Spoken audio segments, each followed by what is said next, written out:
Our speaker today is Dale Allen Hoffman. We've all heard the old saying, something was lost in the translation.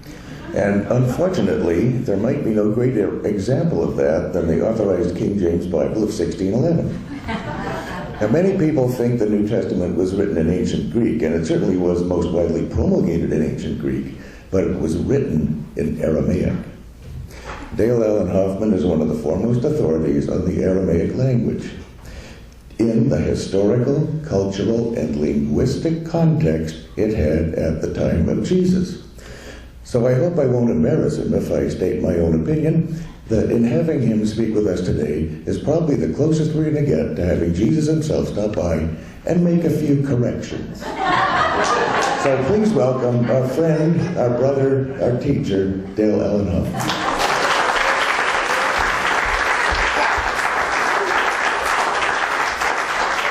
It's the hair, I think. I always say I gotta hire Lloyd to come with me on the road because I'm just never going to give an introduction like that. So Yerushalayim Shel Zahav. Thank you, Susan.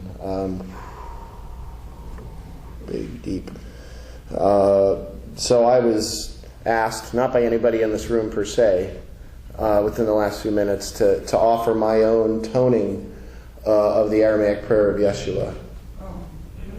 First in Aramaic, and then in a very present moment English translation, straight from the ancient into the modern. So I'm just going to, this afternoon we'll do toning together. This I'm just going to offer to you.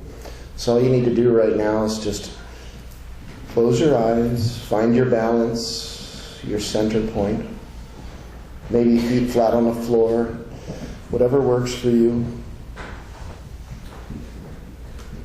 We're going to take 3 deep cleansing breaths like this, in through the nose.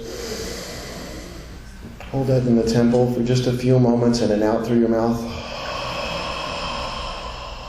Do 2 more at your own pace, just like that.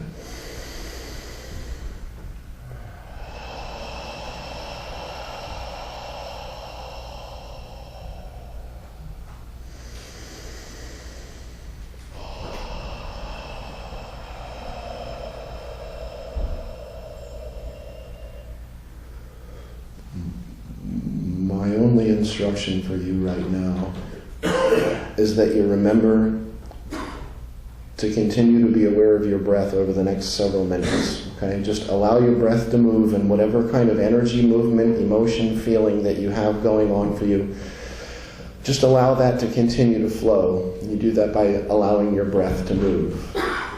Ruach. So just be open.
Hoffman Yomana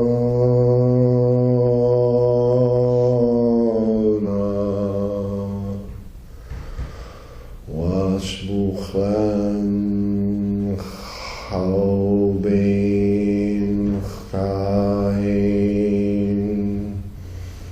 Aikana Dabchonan Shwachan L'chailvein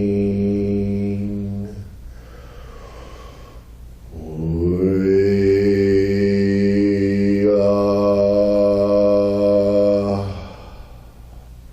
Tahlan L'nesiuna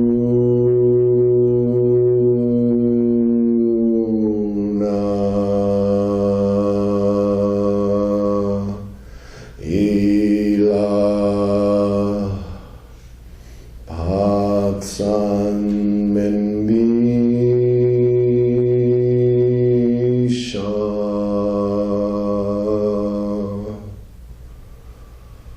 Wahayla Utishbuta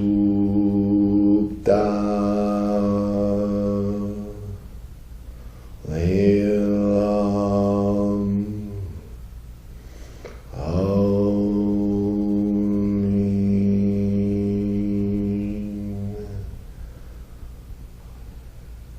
Just be open. Just be open. Keep your breath moving.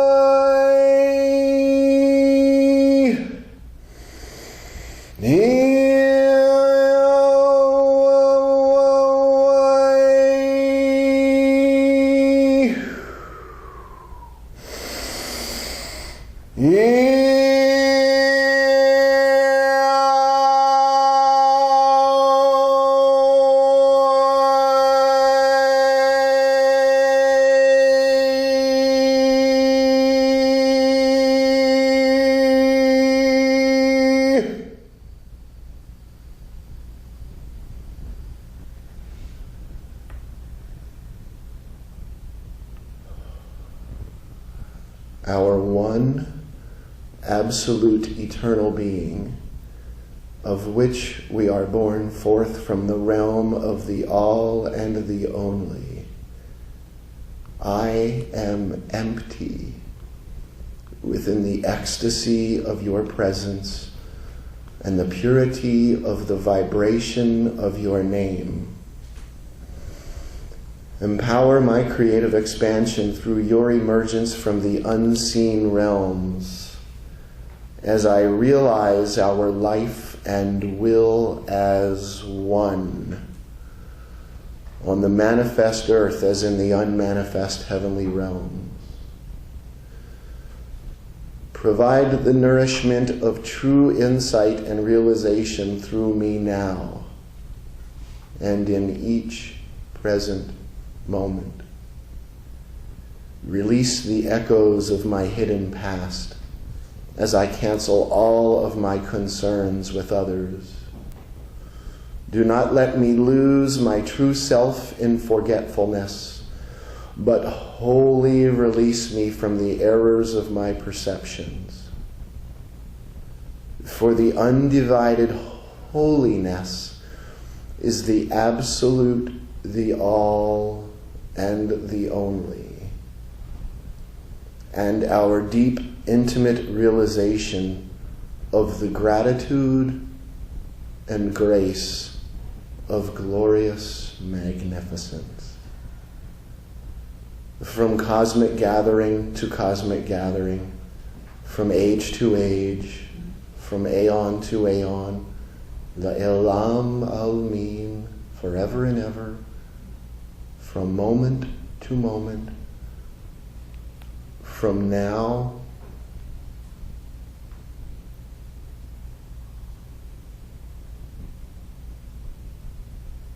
to now. May these pure intentions be the rooted, fertile earth center from which all my actions flow. Now I invite us all to tone this sound, Amen, Amen, one time. And then we'll be in silence for a few moments. Just one Amen. Get a good breath of air.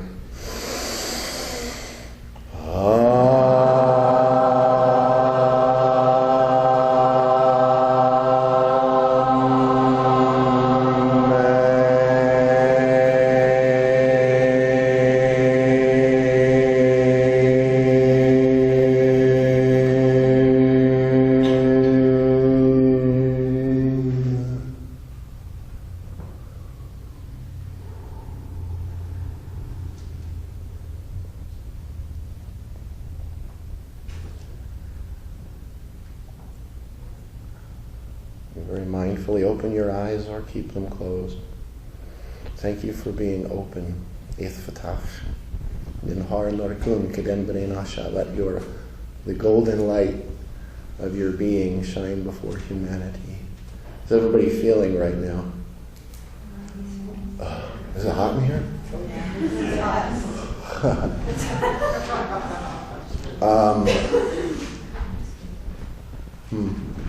So I'm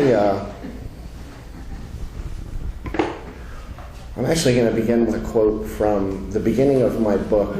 My book's called Echoes of an Ancient Dream, Aramaic Toning on the Path of Light. I'm going to read a couple quotes, neither of which are from me. The first one's from this guy that had long hair too, Paramahansa Yogananda.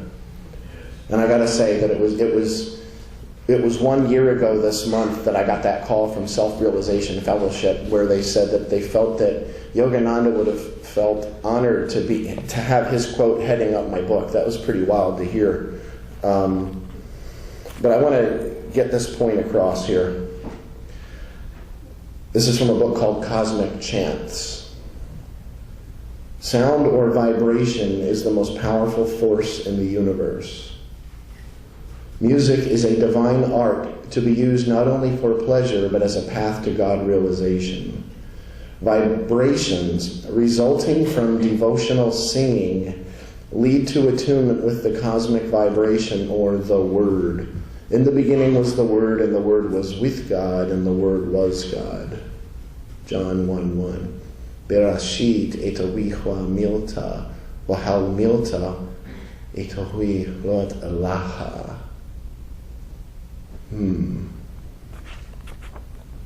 Cosmic vibration or the Word. I will say this just briefly. In radio interviews, when they ask me what's the hardest word to get from ancient Aramaic into modern English, and I've probably said this here before, I was like, that's it. The word "word," the word translated as "word," is the hardest word to get from Aramaic to any language. Actually, the word in Greek is logos. In both languages, neither language can it ever even possibly mean a word on a page. That would be lexis or lego in Greek, or mela in Aramaic, not milta. It's a funny thing that at that time, if you had implied that a word written by the hand of a human was the word of God, that was called blasphemy.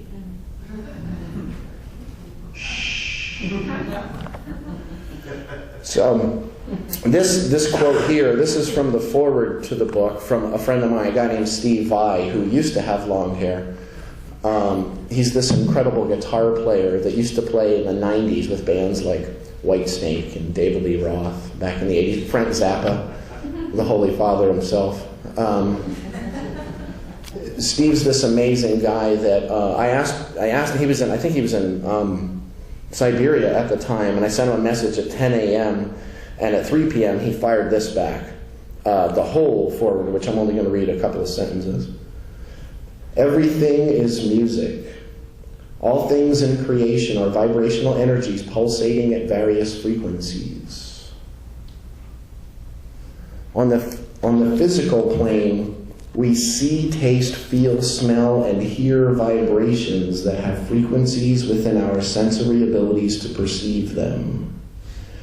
The electrons spinning around the nucleus of an atom, the quarks within the nuclei, and the elements that make up the subatomic quantum levels are vibrating within a frequency spectrum that is contributing to the creation of elements that are beyond the limitation of our human senses.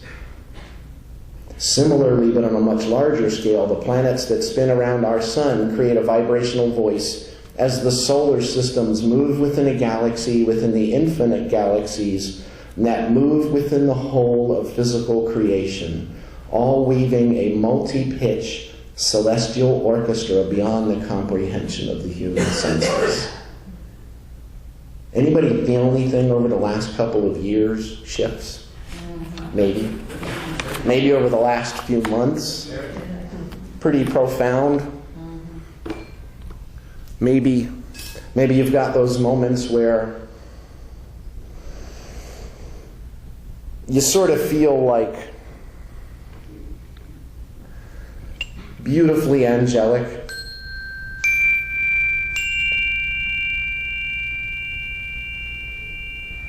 And we were so beautiful and new agey for so long, and it was great, and we all had those gorgeous canaries floating above our heads, and everything was roses and sunshine. But then all of a sudden, we started asking for higher light, greater awareness, faster vibration. But with that faster vibration comes that responsibility of being able to see those things we couldn't see before. It's that reason why you have dinner parties at, 9 p.m. instead of 2 p.m., because you don't have to scrub in the corners. You can kind of shove things under here and back there. People aren't going to notice as much. But it's kind of like taking a car from 20 miles per hour where you don't really have to pay quite as much attention. Well, I didn't say that exactly. And you get it up to 30 and 40 and 50 and 60. When you're going at sort of a ho-hum rate of vibration, you don't necessarily have to be wholly present. You sort of go on automatic pilot in a lot of ways.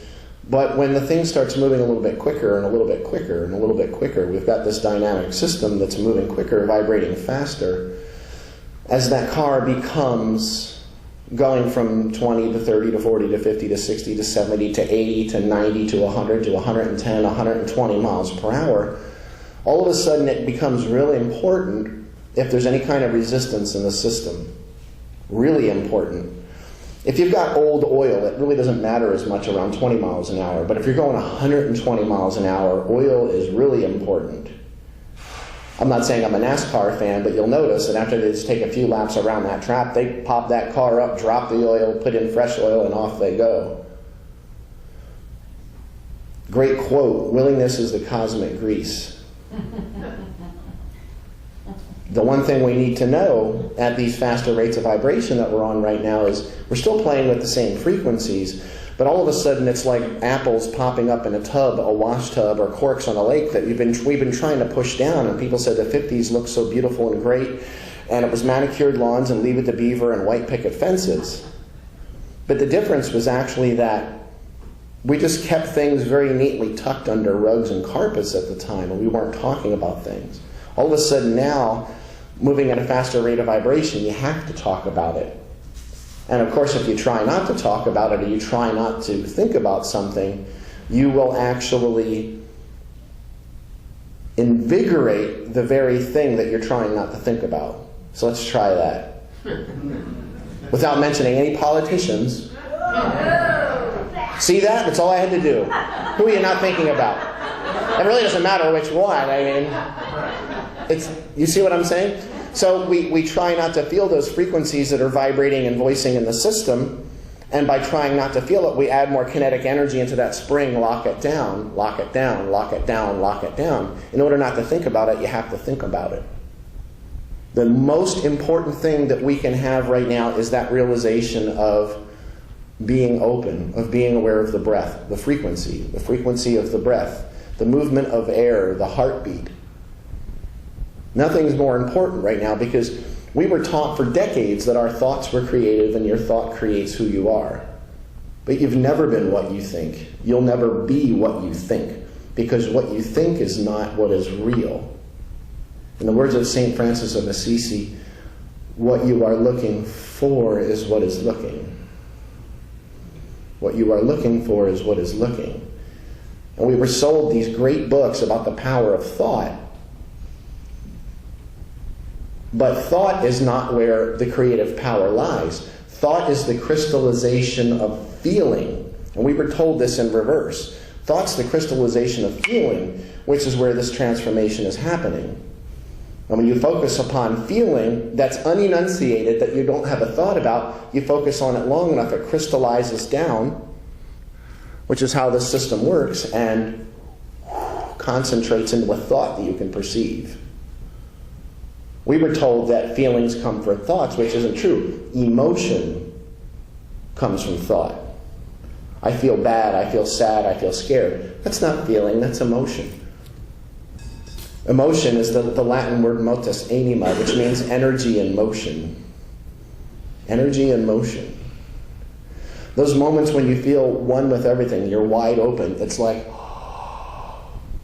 the temperature is just right, the air is just right, the music is just right, the conditions are just right, and your heart opens up. What are you probably not doing in that moment? You're not thinking. The catalytic moments, the moments of true evolution, are the moments when thought is not happening. That doesn't mean thought is bad. That's part of our existence here. But thought is not what's creative. It is feeling, which is the sensation of frequency, which ultimately will enunciate itself down and crystallize into thought. But thought is an effect of what you feel, whether you can enunciate that in a thought or not. And that's where the evolution's happening right now. That's why we have those moments where sometimes you just go,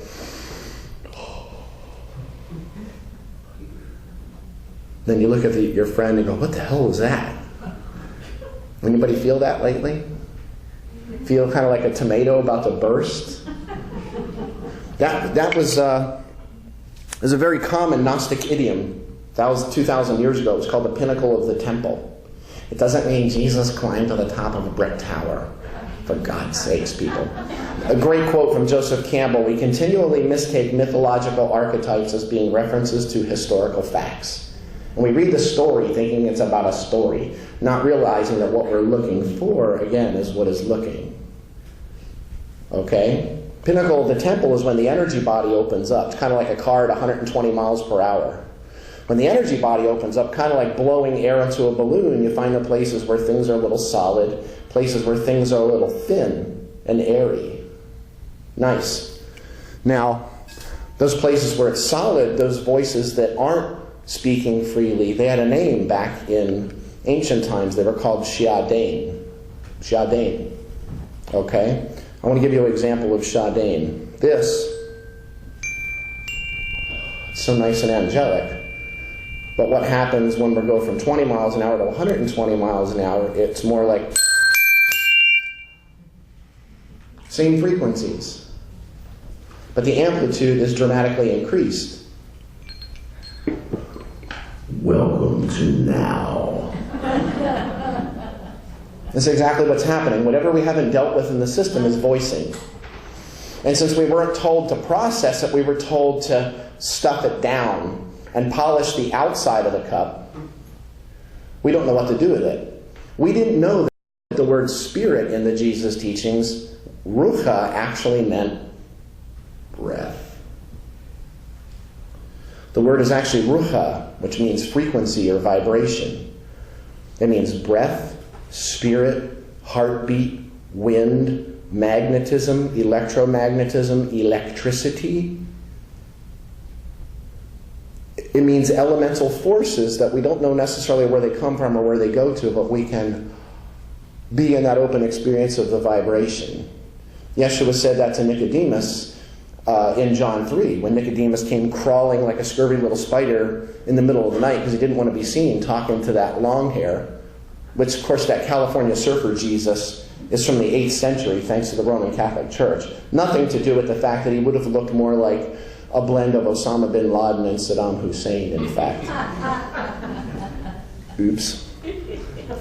But he said to Nicodemus that the wind comes and goes. You don't know where it's coming from or where it's going to. But you can feel it. You can hear its voice, technically, is what he said. You can hear its voice. You know what the word for wind is that he used that's written down? Rucha. Frequency or vibration. And then he said, as it is with spirit. And he probably went and flapped his arms, right? Spiritus, interesting word. Spiritus is removed by several centuries from the lifetime of Yeshua. They would have never heard that word. It's a masculine gender term, which means it's something physical. That means it's something that you can hold in your hand. Spirit. So you go looking for spirit, but what you're looking for is what is looking. Now, rucha in Aramaic is actually the feminine perception of frequency or vibration. He probably didn't go as it is with spirit and flap his arms. He probably said as it is with rucha. What does it mean to be spiritual? It means to be aware of the ebb and flow of frequency and vibration. Whether it's light, whether it's the movement of air, the heartbeat, the movement of your breath, the moving of emotions, energy and motion. And right now we're in hyperspace crash course mode. This is it. I mean, this is the big dance. People are like, wouldn't you want to live 2,000 years ago and walk with Jesus? And I'm like, what a stupid question. How do you know that? Okay, never mind. But this is when I want to, this is it. I mean, this is the big dance. This is the seventh generation that Tashunka Witko, Crazy Horse, spoke of to Tatanka Yohata in 1877 at a council fire 3 days before Crazy Horse was dropped by a dagger from a Lakota soldier who was now working for the Euro-American whites who used to fight next to him in dozens of battles. Dropped him in a jailhouse door in Nebraska, Fort Robinson. And he said he saw a time of 7 generations when all of the colors of mankind will gather under the sacred tree of life and the whole earth will become one circle again. If those generations are from 19 to 34 years old, you equate that out. It's from around 2010 to 2025, and we're right in the middle of it. Now, the 7th generation. They're always talking about 7 generations. Us Americans aren't usually that good with that. So what I'm saying here, and we're going to get really deep into this afternoon with the toning, you're going to notice that perfect life that you've been trying to create for decades because of all the books we're telling you to write all these great things down. And I'm not saying not to write things down. I'm not saying don't have a vision. But that perfect self you've been trying to create is a total and complete pile of crap. If you can allow yourself to be open, life will create perfectly and holistically through you. And that is actually what on earth as it is in heaven means.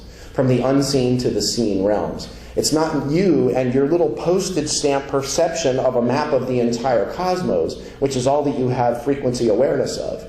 How much do you really think you can access to build a perfect self? It's about having a humility, which is that open liquid and air relationship with the earth. To have that open relationship with the mother, with these frequencies and vibrations moving around and within and through us, and understanding that when you are etfatach, opened, life will create perfectly through you. Because we're not walking on tectonic plates out there in the world anymore. The plates are gone. We're walking on water now. Literally. We're in the flow. We are in the flow. There's nothing that you can create that's going to be more powerful than allowing yourself to be created through, because there's not something that creates through you. That's you. And you don't need to be able to understand it here. Allow that energy body to be open. Allow these frequencies to move through you. Allow your heart to be open. Keep your breath moving. And we will literally see the new earth what we've been looking for. The problem is we've been trying to create it. But it's not separate from you. People say go from believing to knowing. That's cute, but knowing is still the knower and the known. How about from believing to knowing to being? Just allow yourself to be open. What does that mean? You'll notice when someone drives out in front of you on the road or that person says just the right thing, what do? You lock your breath down. Just let that flow. Let that move. What we're going to do for a good solid 90 minutes this afternoon is we're going to get really deep into the breath, and we're going to get really deep into frequency and vibration. That one sound you made, Amen, is a great sound. We have that modern English pronunciation of Amen, but there's no sound in ancient Aramaic, didn't have that sound. We don't realize that. So, in closing, I just want to say, it's intriguing that we go out looking for spirituality. We're going out looking for the light of God. The God light. This is the God light. I will find it because it's a thing that I will find. But the word ruha in Aramaic is a feminine word, which means it's not a physical thing. It's my feminine awareness or perception of it.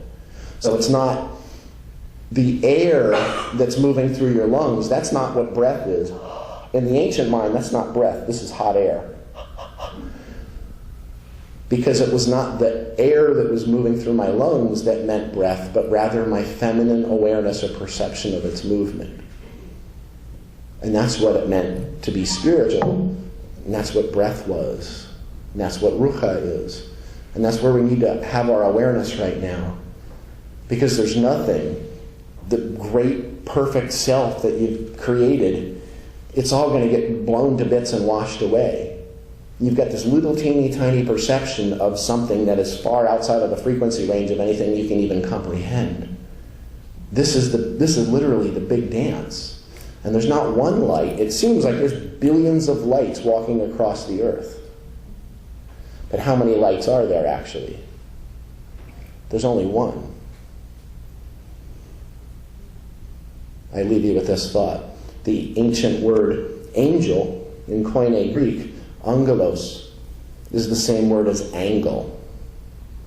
The word's malaka in Aramaic, messenger. What does that mean, messenger? What is an angel?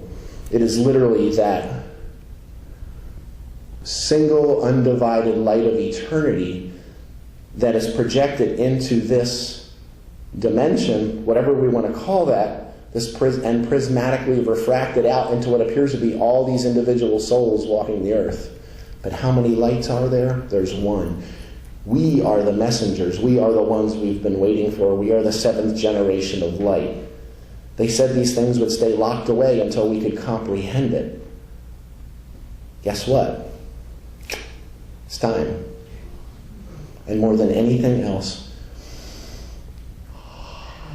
you don't need to understand it. You don't have to figure it out. You don't have to do it. Just allow yourself to be open, because that's the only way this new earth is going to come through. It's already here. It's here. We just are really good at getting in the way because we think we know what the hell's going on. Deep within you do know. That's where we should be coming from. So I say to you, namaste, and I'll see you, it's supposed to be at 12:30, but it's now 12:08, so I guess that's a loosey-goosey 12:30. Thank you very much for being open. Namaste. Namaste.